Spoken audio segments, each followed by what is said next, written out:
नमस्कार, न्यूज़ 18 पर स्वागत है आपका। मैं हूं आपके साथ सुहानी मलिक। बुलेटिन की शुरुआत करेंगे वाराणसी से आ रही बड़ी खबर के साथ, जहां ज्ञानवापी मामले में सीएम योगी के बयान का मामला है और सीएम योगी के बयान के समर्थन में काशी के जो संत है वो उतर के आए हैं, जहां मंदिर की दीवारें चीख चीख कर गवाही दे रही है कि मुसलमानों से ज्ञानवापी हिंदुओं के सपने की अपील की गई है। बड़ी खबर इस वक्त की वाराणसी से, जहां सीएम योगी के जो ज्ञानवापी मामले में उन्होंने बयान दिया है उसके समर्थन में अब संत समाज के लोग हैं वो उतर आए हैं। सुनिए। उत्तर प्रदेश के मुख्यमंत्री श्रद्धेय योगी आदित्यनाथ जी के काशी ज्ञानवापी के संदर्भ में दिए गए बयान का अखिल भारतीय संत समिति हार्दिक स्वागत एवं समर्थन करती है। संत समिति तो वर्षानुवर्ष से यह बार बार पूछ रही है कि अरबी, उर्दू, फारसी में कहीं ज्ञानवापी शब्द का उल्लेख हो। ज्ञान के कुआं शब्द ज्ञान और वापी, ये दोनों शब्द उर्दू के हों तो मुसलमान बात करें। वास्तव में ज्ञानवापी मस्जिद नहीं है, यह पूर्णतया मंदिर है। दीवारें चीख चीख करके गवाही दे रही हैं। और जो कहा कि पहल मुसलमानों को करनी चाहिए ऐतिहासिक भूलों को सुधारने के लिए, इस बात का अखिल भारतीय संत समिति बयान का अखिल भारतीय संत समिति हार्दिक स्वागत एवं समर्थन करती है। संत समिति तो वर्षानुवर्ष से यह बार बार पूछ रही है कि अरबी, उर्दू, फारसी में कहीं ज्ञानवापी शब्द का उल्लेख हो। ज्ञान के कुआं शब्द ज्ञान और वापी, ये दोनों शब्द उर्दू के हों तो मुसलमान बात करें। वास्तव में ज्ञानवापी मस्जिद नहीं है, यह पूर्णतया मंदिर है। दीवारें चीख चीख करके गवाही दे रही हैं। और जो कहा कि पहल मुसलमानों को करनी चाहिए ऐतिहासिक भूलों को सुधारने के लिए, इस बात का अखिल भारतीय संत समिति स्वागत करती है। और ऐसे भी यह संघर्ष बहुत लंबा हो चला है। अब मुसलमानों को वार्ता की मेज पे बैठ करके काशी और मध्य प्रदेश के मुख्यमंत्री योगी आदित्यनाथ जी के काशी ज्ञानवापी के संदर्भ में दिए गए बयान का अखिल भारतीय संत समिति हार्दिक स्वागत एवं समर्थन करती है। संत समिति तो वर्षानुवर्ष से यह बार बार पूछ रही है कि अरबी, उर्दू, फारसी में कहीं ज्ञानवापी शब्द का उल्लेख हो। ज्ञान के कुआं शब्द ज्ञान और वापी, ये दोनों शब्द उर्दू के हों तो मुसलमान बात करें। वास्तव में ज्ञानवापी मस्जिद नहीं है, यह पूर्णतया मंदिर है। दीवारें चीख चीख करके गवाही दे रही हैं। और जो कहा कि पहल मुसलमानों को करनी चाहिए ऐतिहासिक भूलों को सुधारने के लिए, इस बात का अखिल भारतीय संत समिति स्वागत करती है। और ऐसे भी यह संघर्ष बहुत लंबा हो चला है। अब मुसलमानों और इसे भी शुरू करेंगे दिल्ली से आ रही इस बड़ी खबर का, जहां आप सांसद संजय सिंह का बड़ा बयान सामने। पीएम मोदी पर जमकर निशाना साधा है और मन की बात को लेकर पीएम मोदी पर उन्होंने निशाना साधा है। बड़ी खबर इस वक्त की दिल्ली से, जहां आप सांसद संजय सिंह ने पीएम मोदी पर मन की बात को लेकर निशाना साधा है।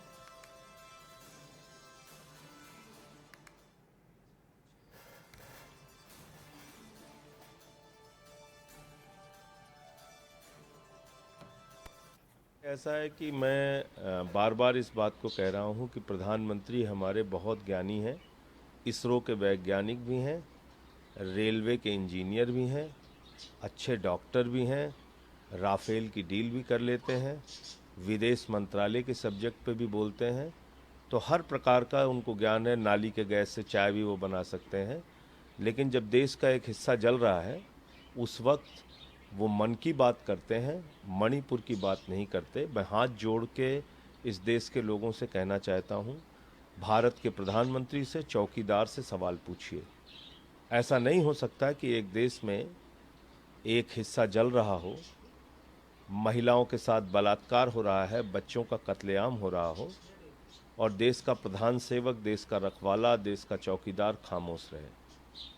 और साथ ही साथ एक रिक्वेस्ट और मैं करना चाहूँगा इस देश के लोगों से कि ये हर 14 दिन पे जो मन की बकवास करने के लिए प्रधानमंत्री जी आते हैं, वो मन की बकवास सुनना अब बंद करना चाहिए और उनसे सवाल पूछना शुरू करें।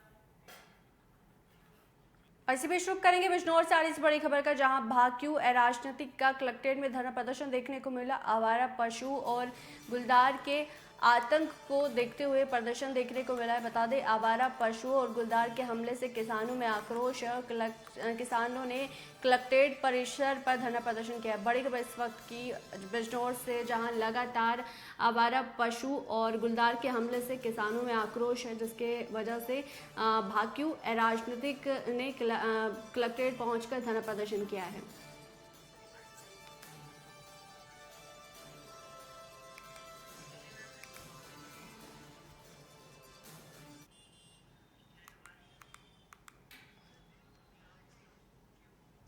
और लोकसभा चुनाव की तैयारियों के बीच बीजेपी नेता और पूर्व सीएम मुलायम सिंह यादव की छोटी बहू अपर्णा यादव ने रक्षा मंत्री राजनाथ सिंह से मुलाकात की। इस दौरान दोनों नेताओं के बीच लखनऊ के विकास कार्यों को लेकर बात हुई। अपर्णा यादव ने खुद इस मुलाकात की जो तस्वीरें हैं वो अपने सोशल मीडिया अकाउंट पर शेयर की और इस बात की जानकारी दी। दरअसल रक्षा मंत्री राजनाथ सिंह ने अपने संसदीय क्षेत्र लखनऊ में पिछले 9 सालों में कराए गए विकास कार्यों की एक सीडी का विमोचन किया और कार्यक्रम के बाद बीजेपी नेता अपर्णा यादव ने रक्षा मंत्री से जो है लखनऊ में मुलाकात की है और विकास कार्यों को लेकर बताया जा रहा है कि दोनों के बीच बात हुई है।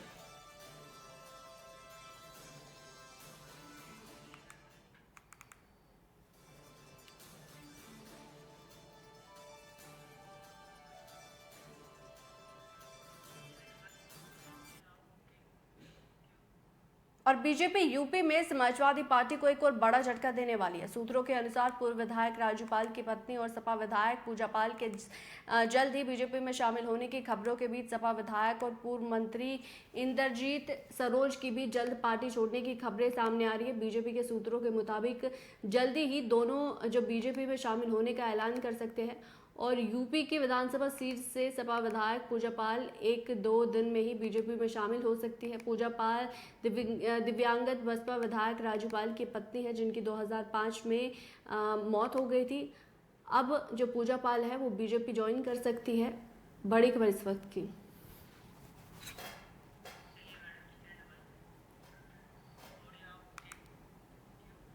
और समाजवादी पार्टी के राष्ट्रीय महासचिव शिवपाल सिंह यादव जालौन पहुंचे, जहां उन्होंने दावा किया कि 24 के लोकसभा चुनाव में यूपी में सपा 40 से 45 सीटों पर जीत दर्ज करेगी। इंडिया गठबंधन एनडीए से काफी मजबूत है और सशक्त भी है। क्या कुछ उन्होंने बयान दिया है, यहाँ सुनिए। शुरुआत करी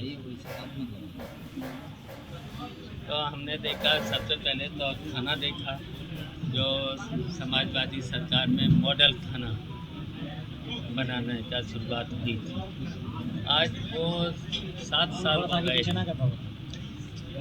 थाने की स्थिति वैसी की वैसी जर्जर स्थिति में है। तो उसी तरीके से हमने शहर में देखा, भी खुदाई शुरू हो गई है, केवल खुदाई। और पूरा शहर, आज संडे था, संडे के बावजूद भी जाम में फंसे रहे।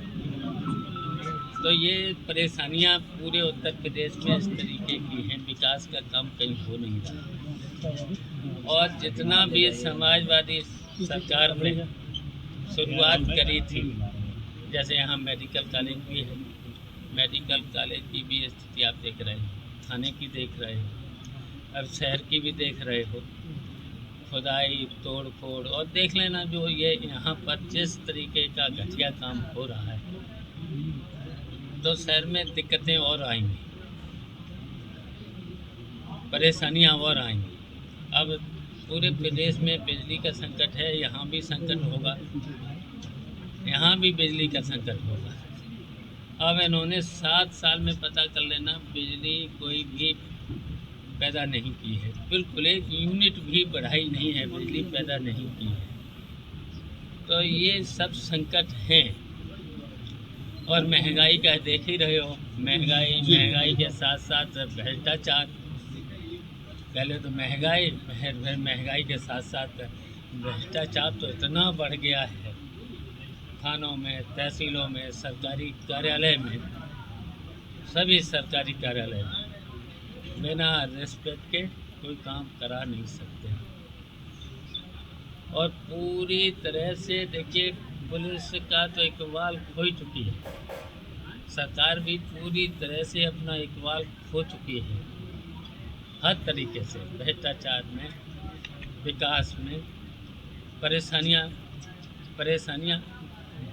तो इसलिए हमने तो अपना दौरा शुरू कर दिया है।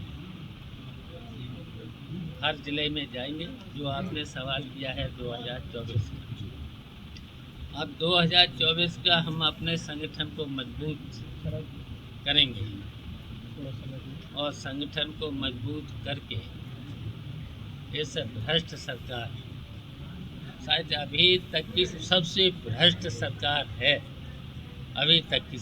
पहले भी भ्रष्ट सरकारें नहीं तो हम लोगों ने हटाया भी है।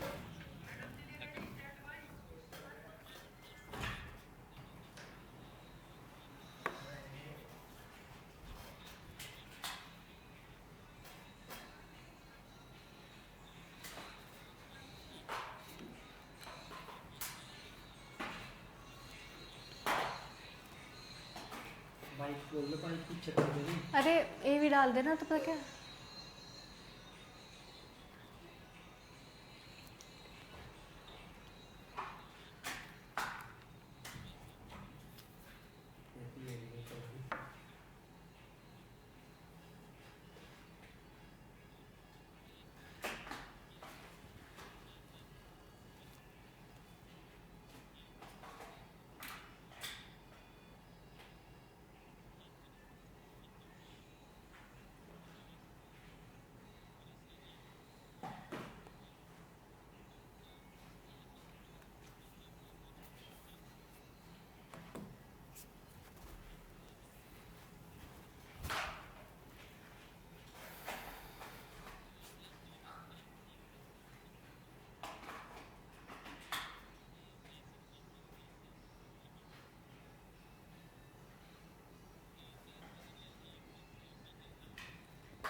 और भारतीय कुश्ती महासंघ के पूर्व अध्यक्ष ब्रजभूषण शरण सिंह ने बड़ा दावा किया है। उन्होंने कहा कि 25 से 22 राज्य इकाइयों ने उनकी तरफ से बैठक बुलाई है और एक बैठक में हिस्सा लिया। उन्होंने आगे कहा कि 22 अगस्त को महासंघ चुनावों के लिए विभिन्न पदों पर उनके उम्मीदवारों की घोषणा 31 जुलाई को की जाएगी और नामांकन भरने की आखिरी तारीख सोमवार तक है। बीजेपी सांसद ब्रजभूषण ने दिल्ली के 5 सितारा होटल में ये बैठक बुलाई है, जिसमें 25 राज्य इकाइयों में से 12 ने इस बैठक में हिस्सा लिया है। उम्मीदवारों की घोषणा को लेकर यहाँ बड़ी जो बैठक है वो की गई है और बैठक में हिस्सा लेने के लिए राज्य इकाई के सदस्य ने गोपनीयता की जो शर्त रखी है। और बता दें कि 12 अगस्त को चुनाव में बिहार के एक प्रतिनिधि शीर्ष पद के लिए भी चुनाव नहीं लड़ेंगे।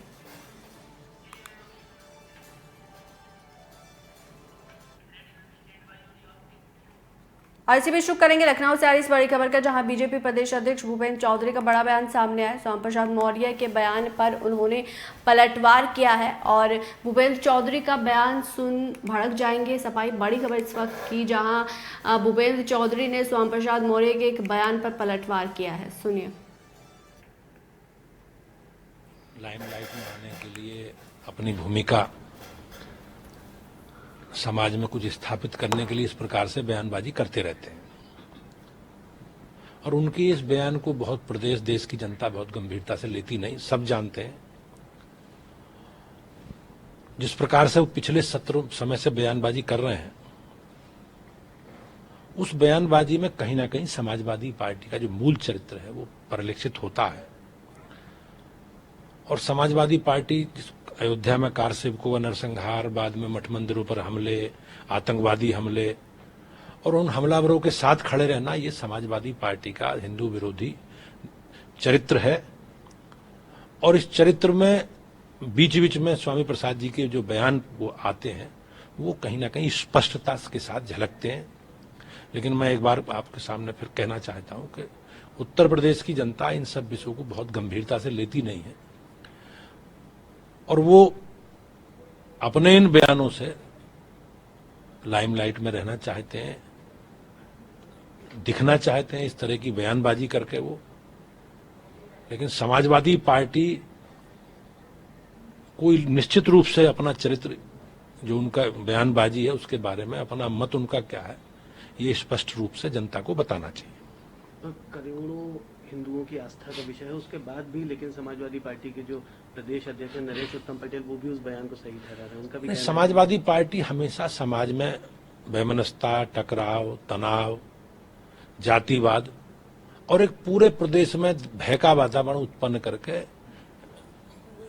वोट लेना चाहती है, जनता का वोट लेना चाहती है। लेकिन अब प्रदेश की जनता सजग है और प्रदेश की जनता मोदी जी के और योगी जी के विकास के मुद्दे के साथ, डेवलपमेंट के साथ और हमारी जो गरीब कल्याण की योजनाएं हैं, देश के प्रधानमंत्री जी का जो संकल्प है सबका साथ सबका विकास, उस फार्मूले के साथ आगे बढ़ रहे हैं। और मैं निश्चित रूप से कह सकता हूं कि इस प्रकार की नकारात्मक राजनीति करने वालों का, देश में टकराव और तनाव और सामाजिक विषमता पैदा करने वाली राजनीति का कोई स्थान अब देश में नहीं है। इसके साथ ही मायावती न कहीं ये लोगों की आस्थाओं से खिलवाड़ करने की बात है और ओछी राजनीति की जा रही है। नहीं, हमने तो स्पष्ट हमारा मत है कि जिस प्रकार से उनकी बयानबाजी रही है और जो वो बयान देते रहे, अब उन्होंने रामायण के बारे में, गीता के बारे में, साधु संतों के बारे में, मठ मंदिरों के बारे में, करोड़ों लोगों की आस्थाओं के जो देव स्थान है उनके बारे में उन्होंने टिप्पणी की है। और आपने देखा उन्होंने एक रामायण की प्रति जलाने तक का काम किया है। तो प्रदेश की जनता सब जानती है, प्रदेश की राजनीति में अब उनका कोई स्थान नहीं है, वो भ्रमित है और दिशाहीन है। एक आखिरी सवाल के बारे में ये बात कही जा रही है कि भारतीय जनता पार्टी में शामिल होने जाती है, किस हद तक सही है? हमारा तो स्पष्ट मत है, राजनीति संभावनाओं वाला खेल है, हमेशा संभावनाएं बने रहती हैं। लेकिन बीजेपी का स्पष्ट मत है कि जो हमारे साथ काम करना चाहता है, हमारी विचारधारा से सहमत है।